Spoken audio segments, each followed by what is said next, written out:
안녕하십니까 시청자 여러분.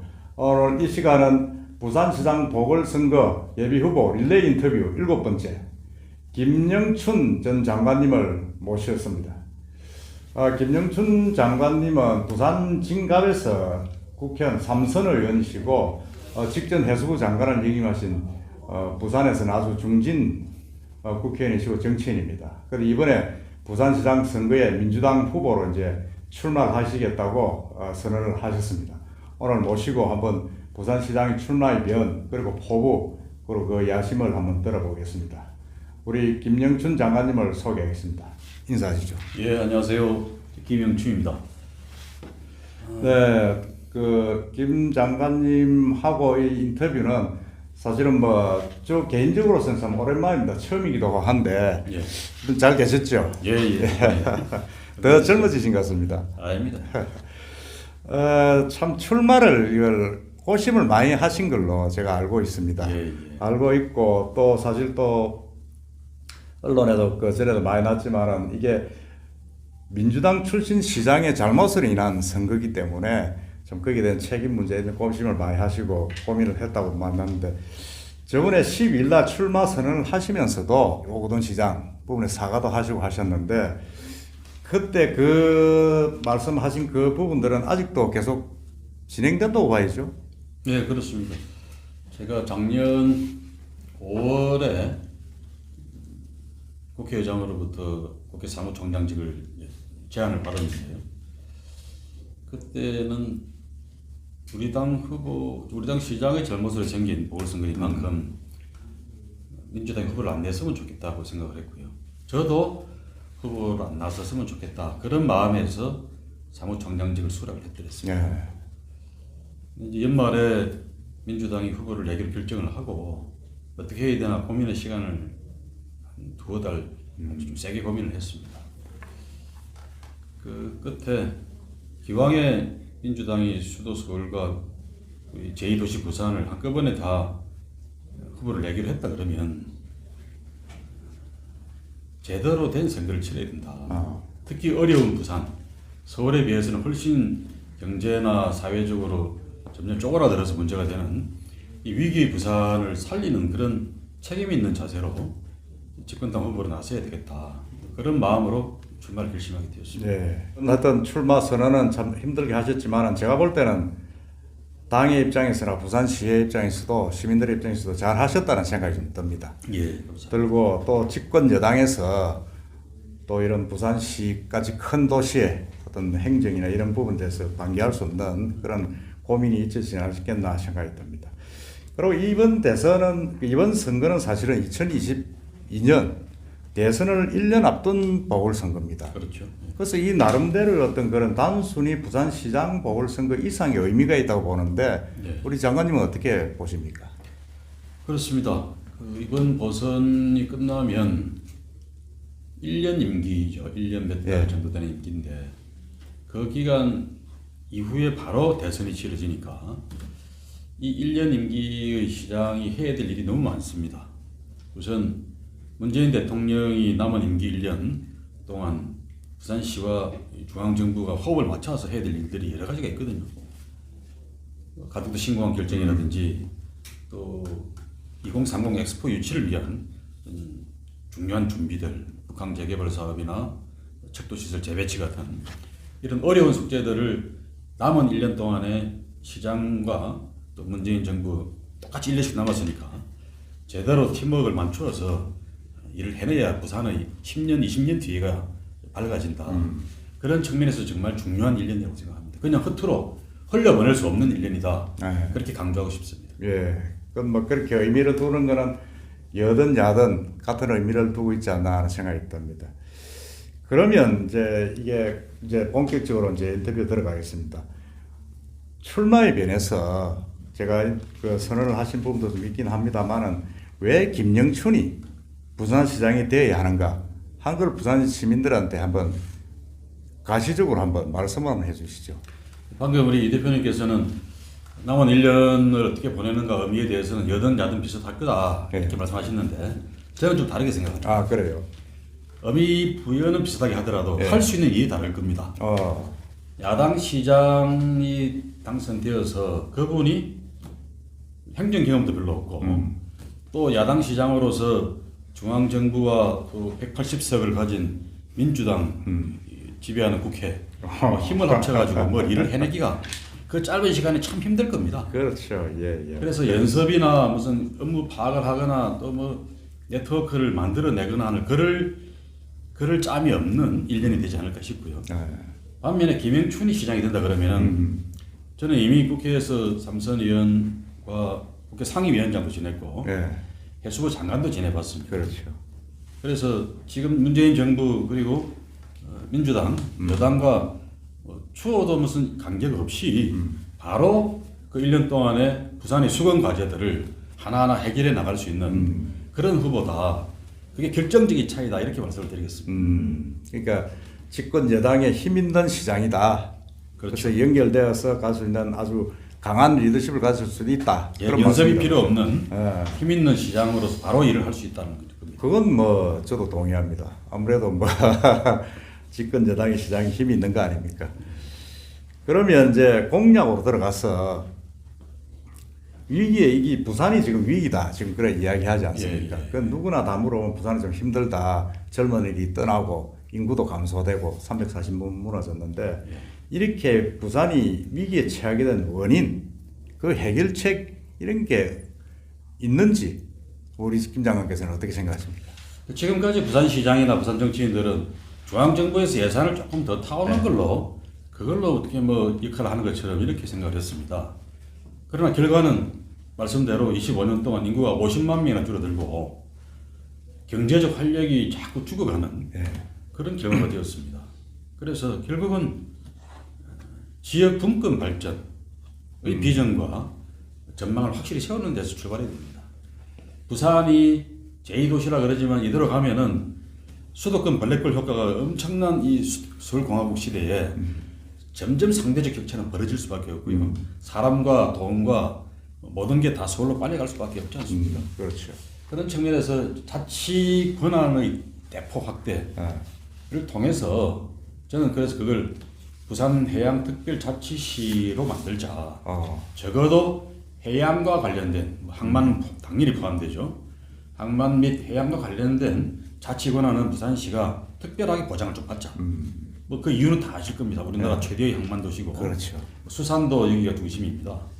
그런 측면에서 항만, 해양수산, 뭐 해양관광, 해양금융이나 해양서비스 산업 이런 모든 해양과 관련된 부분에 있어서만큼은 부산시가 독보적으로 자치권 인정받는 그런 특별한 도시가 된다 그러면 지금까지와 같은 그런 자생적인 발전의 동력이 없어지는 그런 도시가 아니라 동북아시아의 싱가포르로 뚝 설 수 있는 중요한 출발점이 된다고 생각하죠.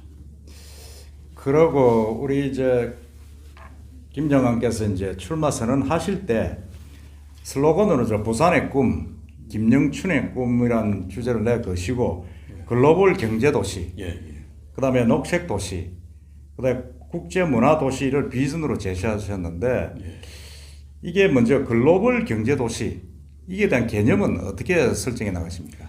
방금 말씀드린 해양특별시, 해양특별자치시를 만들자는 것과 아주 상통하는 이야기입니다. 부산이 자꾸 서울에서 예산을 조금 더 받아와서 뭐 이렇게 사업을 조금 키우고 하는 이런 수준으로는 영원히 지방도시 한계를 벗어날 수가 없죠. 그렇죠.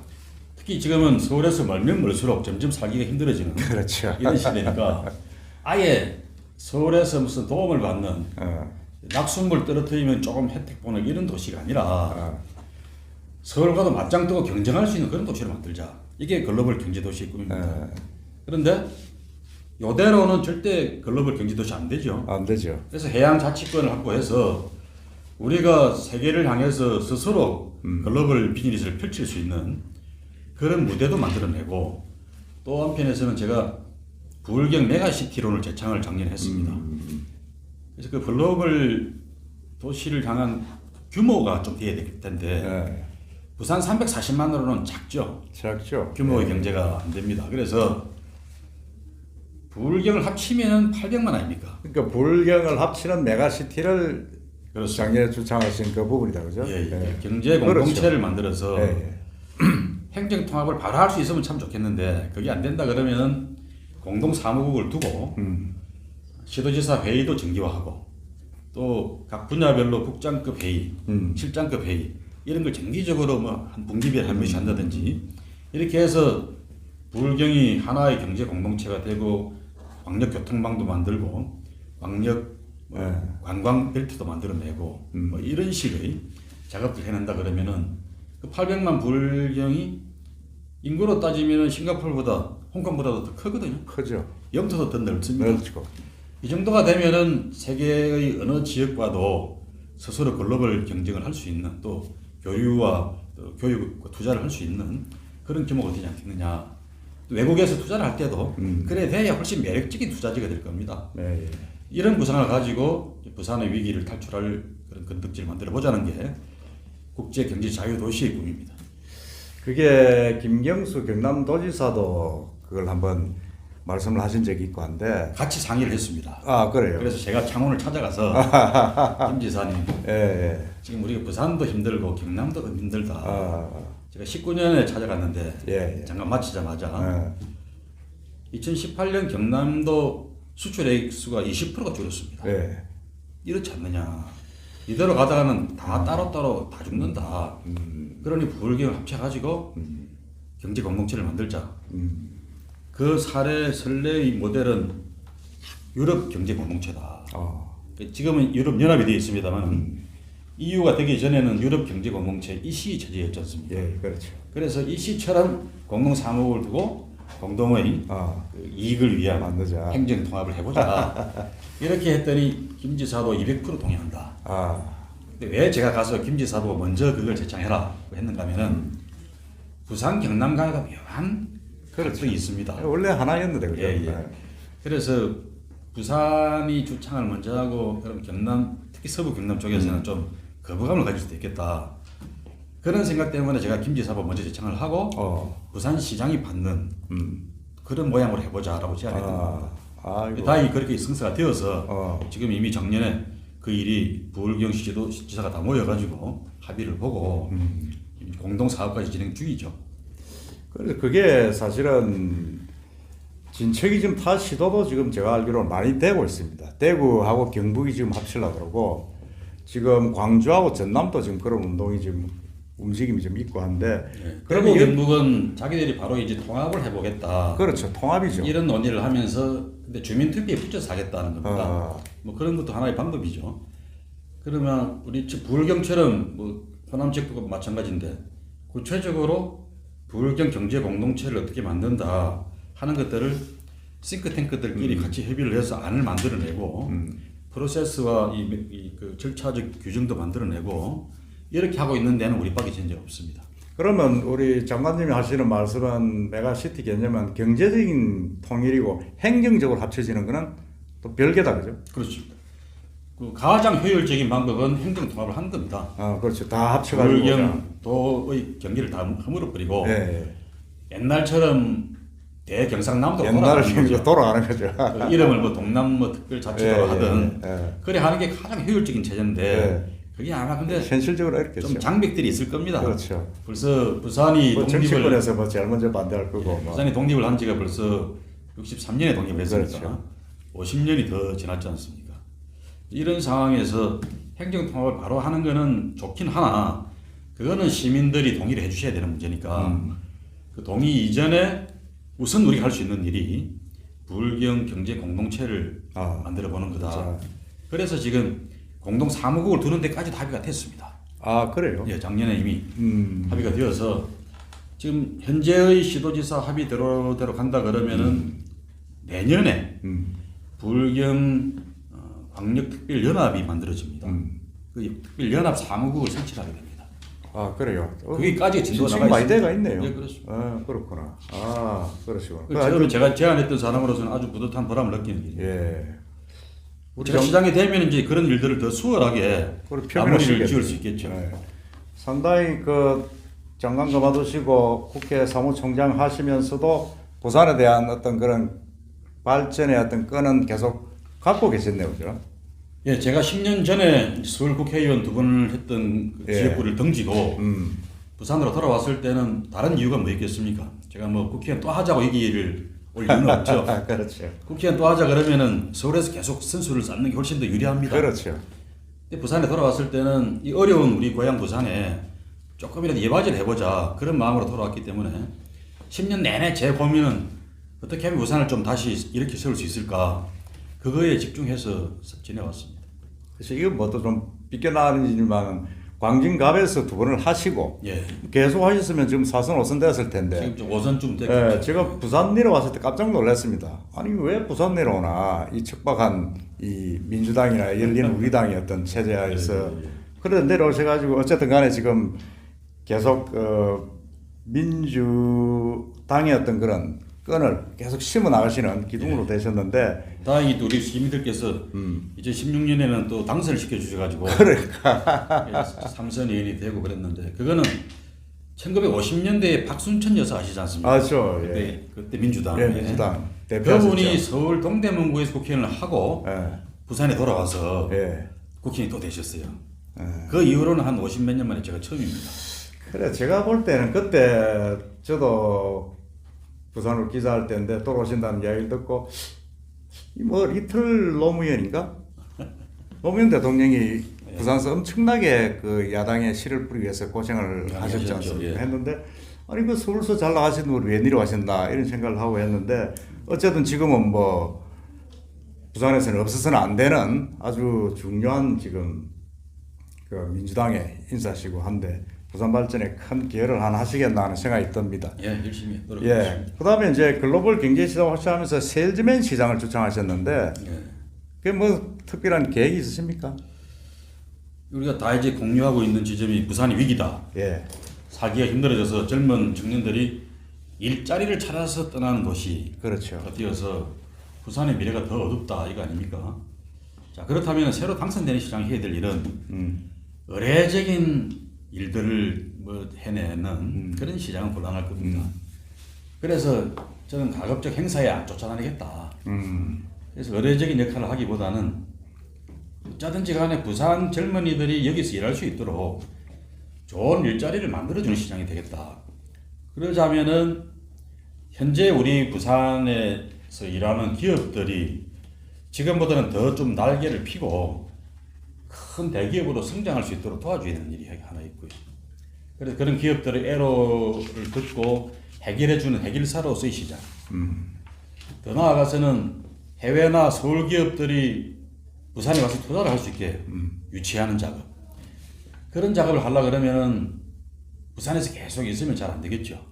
그 행사, 많은 행사가 있는데 그런데 일일이 쫓아다니기보다는 말하면서 세일즈를 하겠다. 서울로 또 외국으로 다니면서 그런 기업을 유치하고 투자를 끌어올 수 있는 그런 세일즈를 하는 시장이 되겠다는 말씀입니다.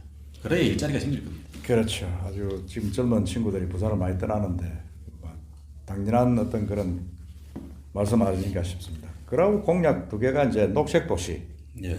녹색 도시 그러면 이제 문화 도시 그런 부분인데 그건 한번 같이 한번 설명을 한번 해주시죠. 예, 우리 부산이 정말 아름다운 도시입니다. 예. 바다뿐만 아니라 산과 강을 다 갖고 있는 곳인데 정작 사람들이 시민들이 사는 도심이나 주거지 주변을 보면은 녹색이 아주 부족한 삭막한 도시입니다. 뭐 대구하고만 비교해봐도 대구는 시내에 가보면은 아주 가로수도 우거지고 그렇죠. 푸른 도시가 되어 있는데 왜 우리 부산은 이럴까? 그 생각을 해봤습니다. 그래서 제가 시장이 되면은 어쩌든지 무슨 그 사람들이 사는 주거지 주변 또 우리 주민들뿐만 아니라 외국인들이나 국내 관광객들이 다니는 그런 도로 주변에도 좀 녹지화를 많이 시켜야 되겠다. 특히나 우리는 사철 상록수를 볼 수 있는 도시거든요. 그렇죠. 그런 조건을 잘 살려서 겨울철에도 푸른 나무를 보고 또 뭐 동백꽃처럼 빨간 꽃도 볼 수 있는 어디서나 볼 수 있는 그런 도시를 만들면은 우리 시민들의 삶의 질도 훨씬 더 윤택해지고 그렇죠. 예. 관광객도 훨씬 많이 좀 올 수 있는 그런 지역이 되지 않을까 싶고요. 그건 조금만 신경을 쓰면 될 겁니다. 제가 상파울로에 가서 보니까 조그마한 짜투리 땅 이런 것도 전부 나무를 심고 꽃을 키웠더라고요. 그 시장의 정책이었습니다.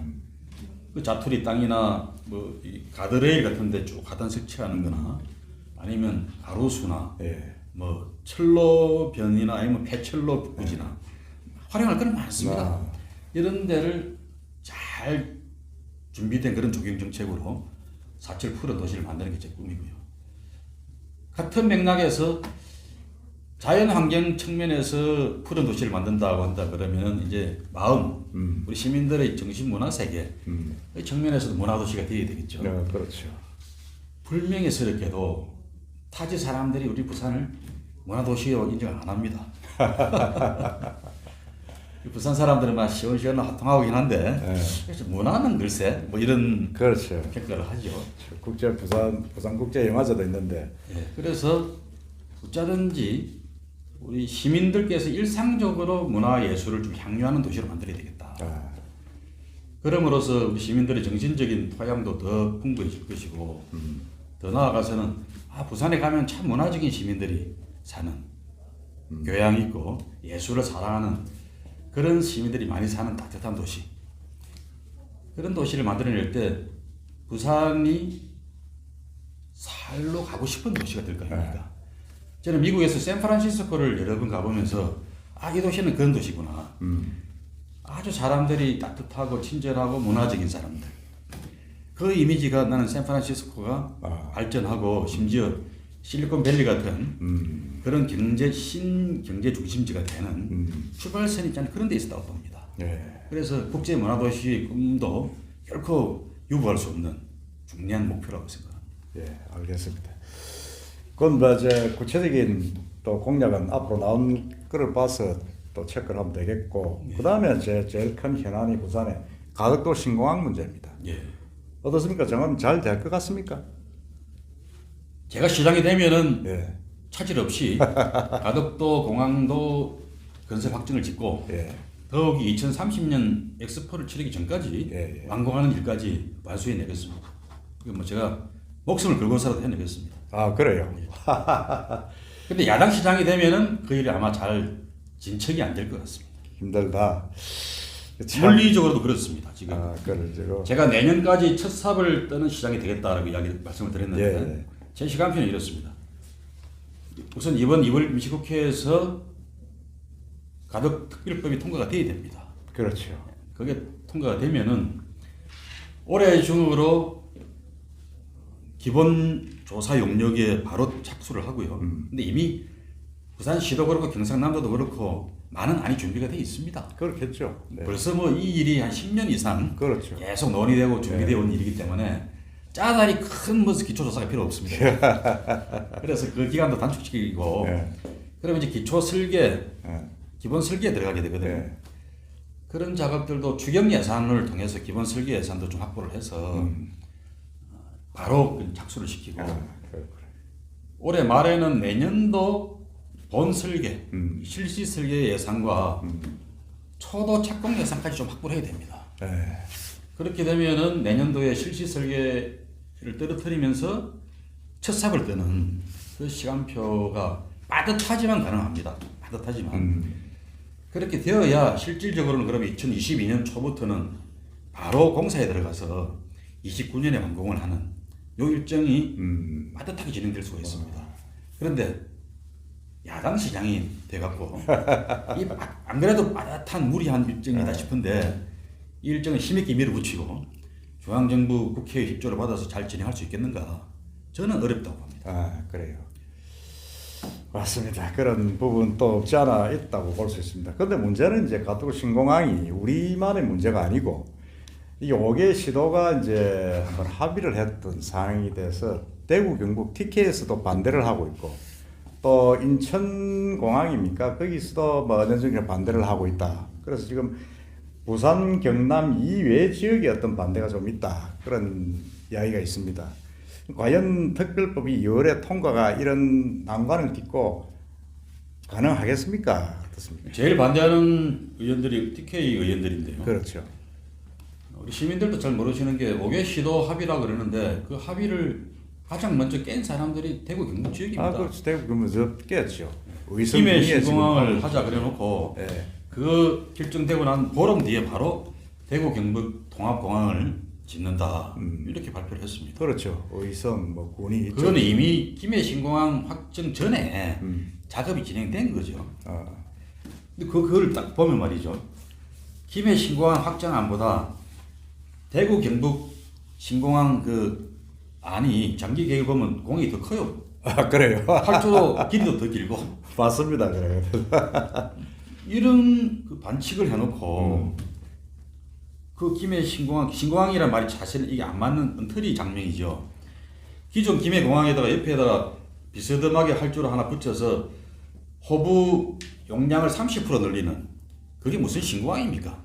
그렇죠. 확장 아니죠. 일종의 그냥. 예. 거짓말 사기 장면 같은 그런 겁니다. 예. 그래 놓고 이거를 오개시도 합의라고 그거를 동의해준 그 당시에 부산시장이나 부산 정치권도 문제가 많은 거죠. 이제 와서 이제 문재인 대통령 정부와 민주당이 주도를 해가지고 그게 잘못된 결정이었다라는 지적을 하고 결국 검증위원회까지 해보니까 검증위원회에서도 당시에 김해 신공항을 결정할 당시에 안전 문제에 있어서만큼은 중대한 하자가 있었다. 이렇게 결론이 났지 않습니까? 예. 그렇다면 이거 원천 무효가 되는 겁니다. 예. 그걸 지금 대구 경북 지역에서 감사를 청구해서 바로 잡겠다는 이렇게 떠드는 것 자체가 잘못된 이의제기지 우리가 그게 무슨 오개시도 합의라는 거에 구애받을 필요가 전혀 없는 일이다. 그런 생각입니다. 알겠습니다. 하여튼 가덕도 신공항은 우리 김영춘 장관님이 시장이 되시면 아마 꼭 속도감 있게 해내겠습니다. 될 것 같은 느낌이 좀 듭니다.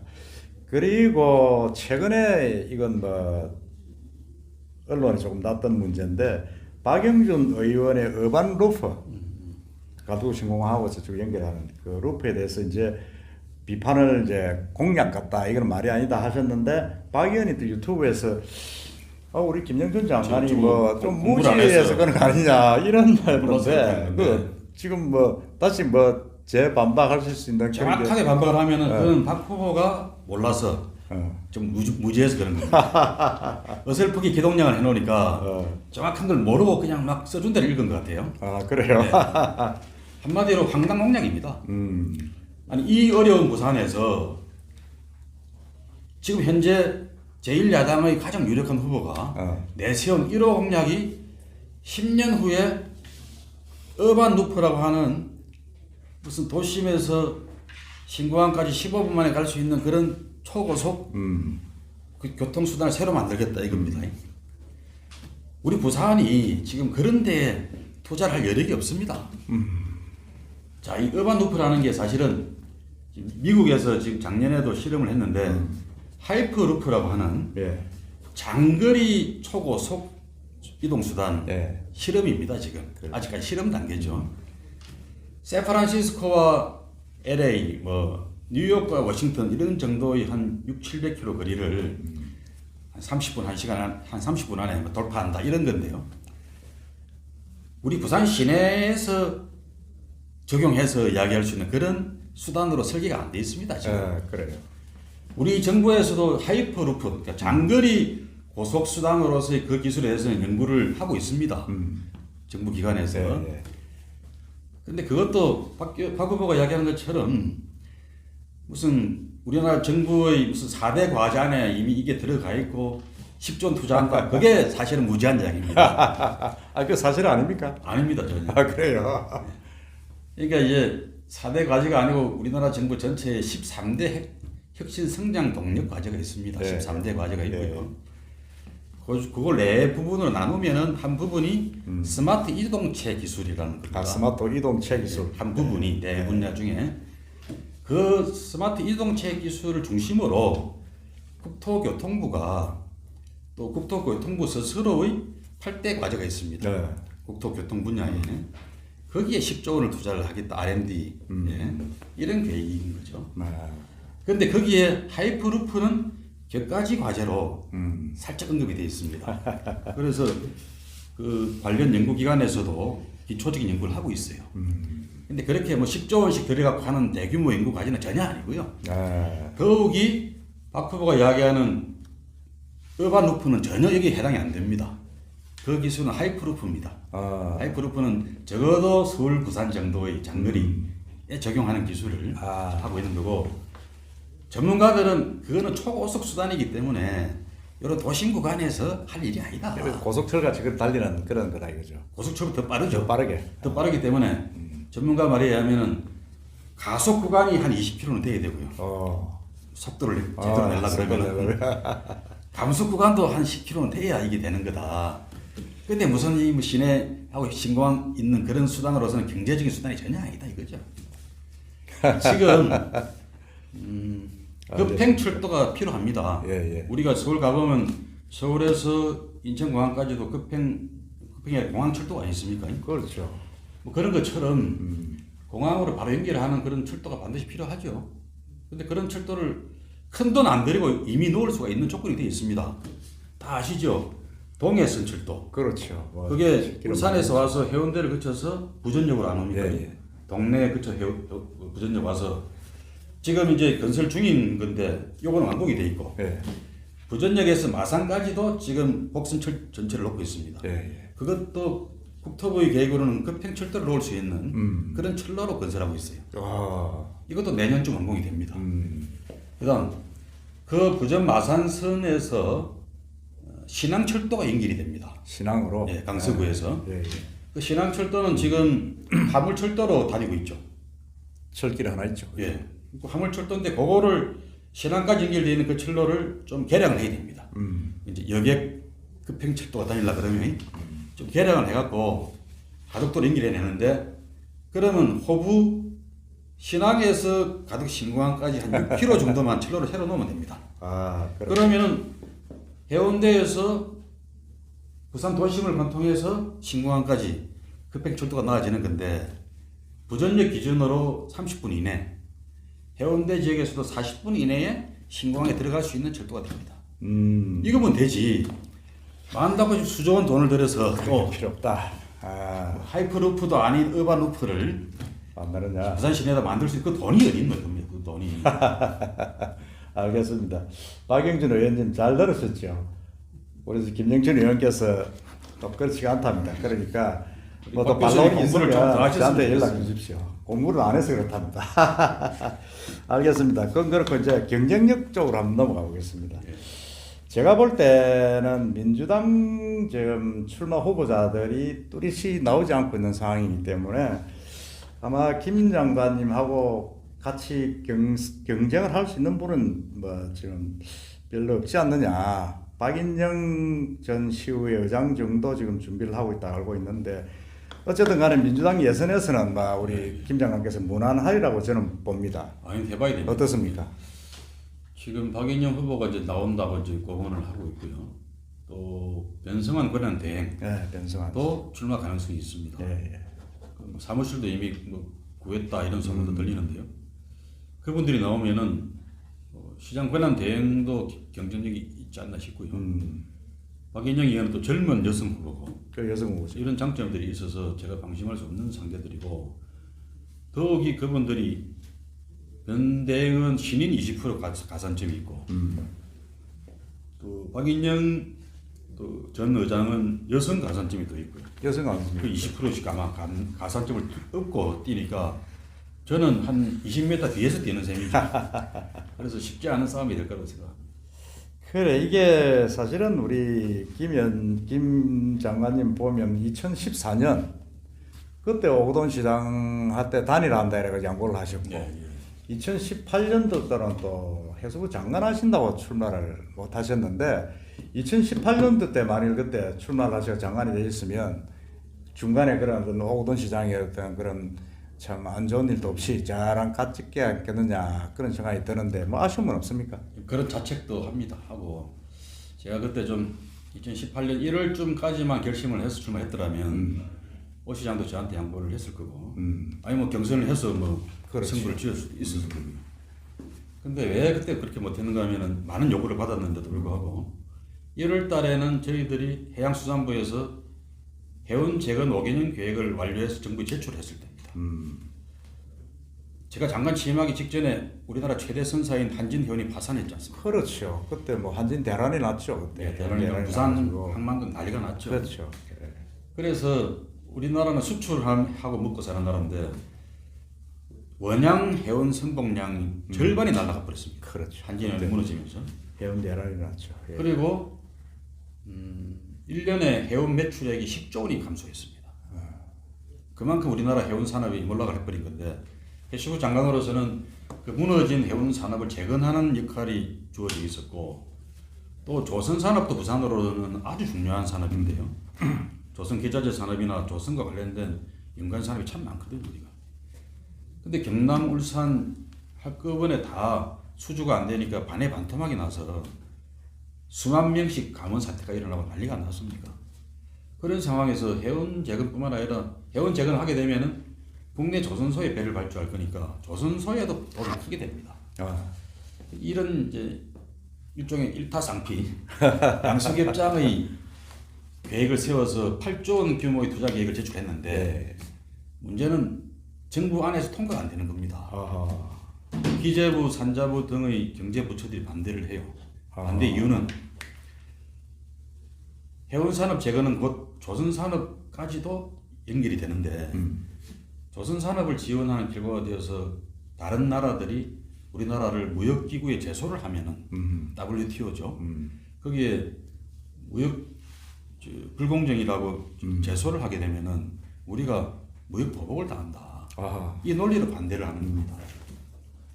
그래서 어떻게 해야 되나 고민하다가 우리 해수부 공무원들도 장관님이 지금 출마한다고 나가버리시면은 우리가 기재부 상대로 이길 수가 없습니다. 해운 대란에 발목이 잡혀졌네. 힘 있는 저 장관이 있을 때 꼭 좀 이걸 이겨주고 가십시오. 그래. 그건 장관의 역할이다 싶어서 내가 그건 하겠습니다. 근데 금방 끝날 줄 알았거든요. 근데 대통령님도 무역 보복을 당한다고 하니까 결심을 못 하시는 겁니다. 자정 이래저래 이제 우여곡절 끝에 대통령님께서 결심의 그 도장을 찍어주셔서 통과된 게 3월 달입니다. 그래도 저는 시간적이 있다고 생각했어요. 선거는 6월이었으니까 세 달이나 시간이 있으니까 제가 이제 출마하겠습니다. 그 당에다가 의사표명을 하고 경선을 하겠다 이러니까 그때 당에서는 이미 늦었다는 겁니다. 왜? 우선 뭐 안희정 사건 등이 일어나서 이제 아주 분위기가 안 좋아졌고요.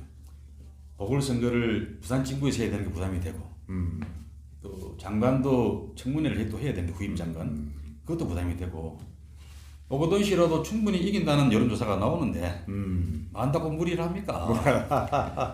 그만 무리하지 맙시다.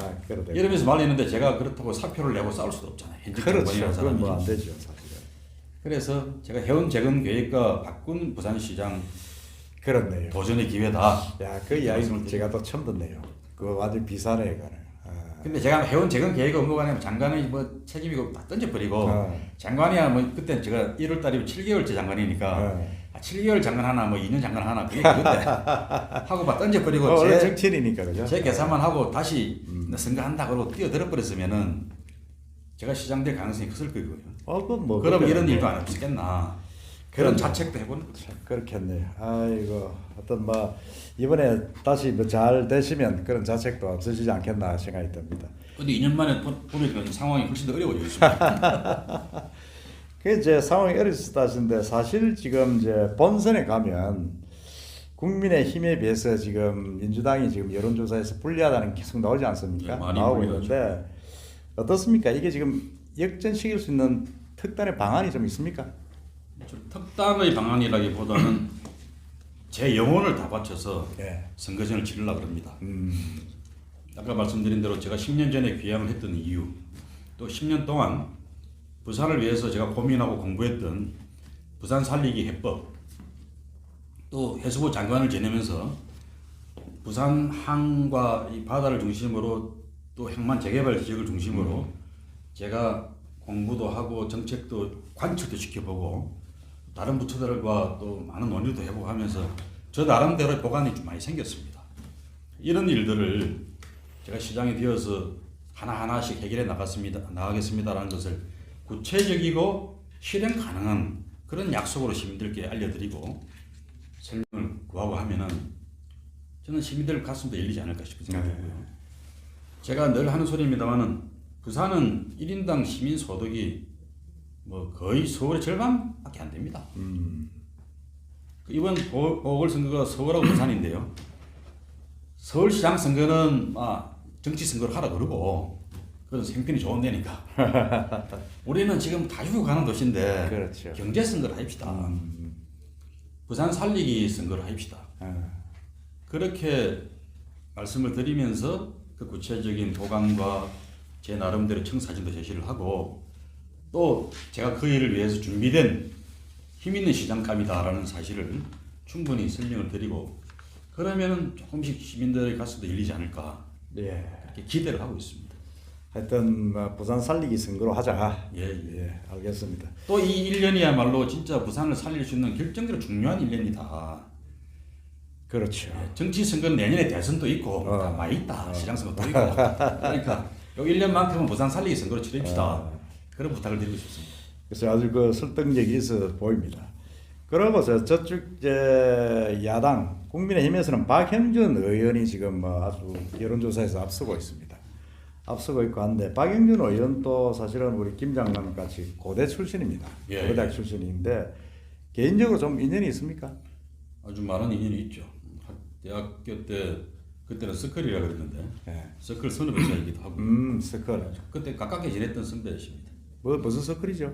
고대 문학회라는 서클입니다. 운동부 서클은 아니고 고대 문학회 예, 문학을 좋아하는 모임이네요. 학생들의 모임이죠. 아 그렇구나. 아 그럼 뭐 제가 지금 서울시장 선거에 나오는 우상호 의원도 그것도 고대죠. 대학 1학년 때부터 그 친구는 연대입니다. 아 연대입니까? 대학 1학년 때부터 만났는데 제가 고대 문학회고 우상호가 연대 문학회, 연세 문학회가 서로 만나는 그 자리가 있습니다. 1년에 한두 번 만나서 술을 먹는 문학회가 자리인데 이게 운동권에 완전히 산실이네요 보니까. 전혀 아닙니다. 전혀 아닌데 우상호 의원도 연세문학회 회장을 지냈고요. 저도 그 뒤에 고대문학회 회장을 지냈습니다. 아 그렇구나. 그래서 둘이는 아주 학교 다닐 때부터 친하게 지냈던 사이죠. 한 번은 저 서울시장 또 유력 후보고 한 번은 야 이게 참그 묘한 인연이네. 그 시절이 저희들 같은 문학도를 학생운동에 뛰어들게 만든 시대였죠.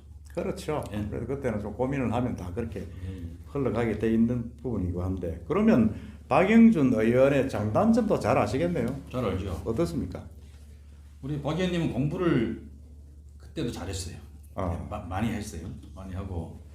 근데 요즘은 공부를 별로 안 하시는 것 같은데. 반루프 때문에 참. 그리고 아주 언변이 좋으세요. 설전, 강적이 네. 아주 강한 패널. 국민의힘에서도 대표적인 논객. 예, 논객이죠. 학교 다닐 때도 그랬습니다. 그리고 운동도 잘했습니다. 그래요? 조금 끄벙해 보여도 아주 운동신경이 좋아요. 그렇구나. 그래서 축구나 농구나 이런 운동을 잘하셨어요. 장점이 많은 분이죠. 그렇구나.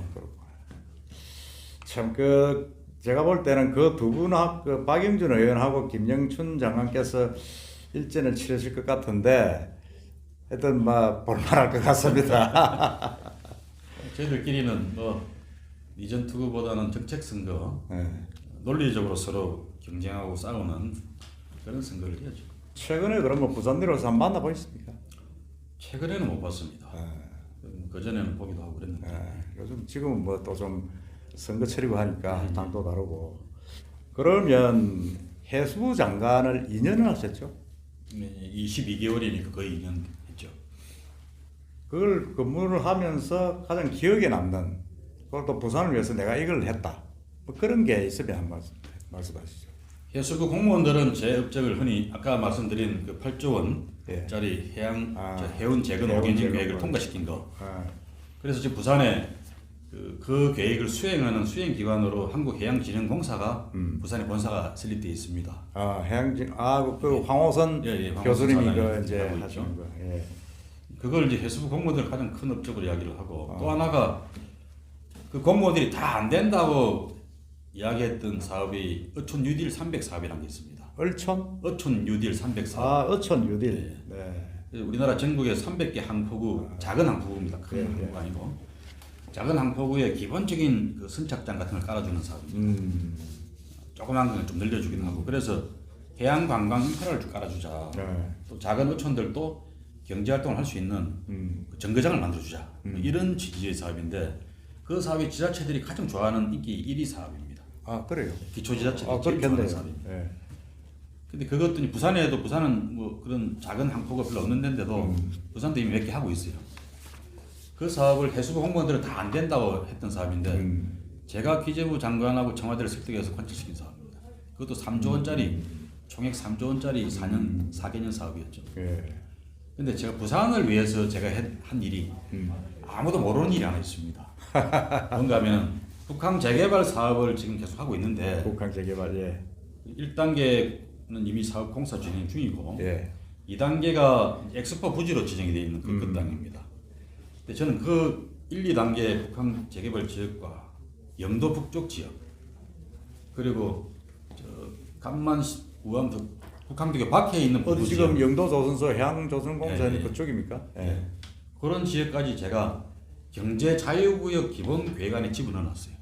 아 영도 일단 하고 북한하고 연결하는. 예, 그 원도심에 그렇죠. 북한 그 벨트를 주로 재개발을 할 지역들이죠. 앞으로. 예. 그 지역을 경제 자유구역 기본 계획이라는 게 있는데 그게 넣어놨습니다. 경제 자유구역이 뭔고 싶으신 분들은 인천 성도를 생각하시면 됩니다. 인천 성도가 국제 경제 자유구역인데 그 경제 자유구역이 지정되고 나서 인천 성도가 영종도 지역이 그렇죠. 예. 외국 자본 투자를 엄청나게 유치를 많이 했습니다. 그럼 지금 인천 성도 가보시면은 상점 100개가 되어 있습니다. 흙 엄청나게 변했죠 거기에. 외국 기업도 많이 들어와 있고. 예 맞습니다.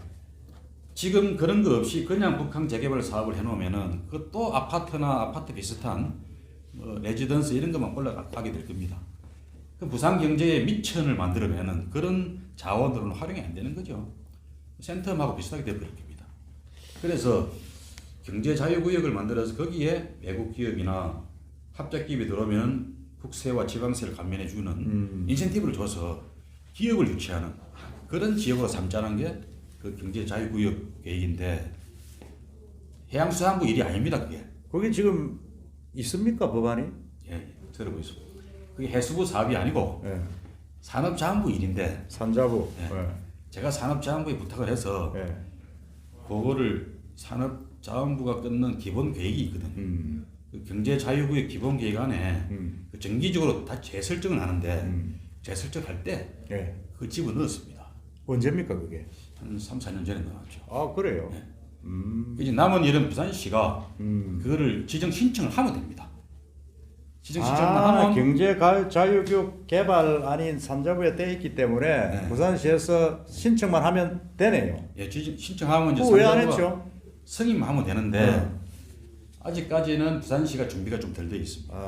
덜 돼 있고 지금 북한 재개발 1단계 사업하면서는 그 생각을 미처 못하고 부산시가 이제 진행했고 2단계 사업은 엑스포를 거치러야 되니까 또 조금 이제 시간적인 여유가 있는 셈이고 근데 그게 기본 계획안에 안 들어가 있으면 신청할 수가 없거든요. 그렇죠. 근데 안에 집어넣어놨으니까 언제든지 때만 되면 영도 북쪽도 마찬가지고 부산시가 신청을 하면 됩니다. 그런 일을 해놨기 때문에 제가 시장이 되면은 결자 해지로 경제 자유구역을 우리 원도심 지역에도 지금은 저 신항 주변만 경제구역이 되어 있습니다. 그렇죠. 신앙의 그 진해 부산 진해 경제 그 지역들은 주로 이제 물류하고 물류하고 제조업 중심으로 되어 있는데 그 원도심 쪽에는 경제 자유구역 해놓으면은 이제 큰 회사들의 본사나 지사나 연구소나 이런 게 들어올 수가 있는 거죠.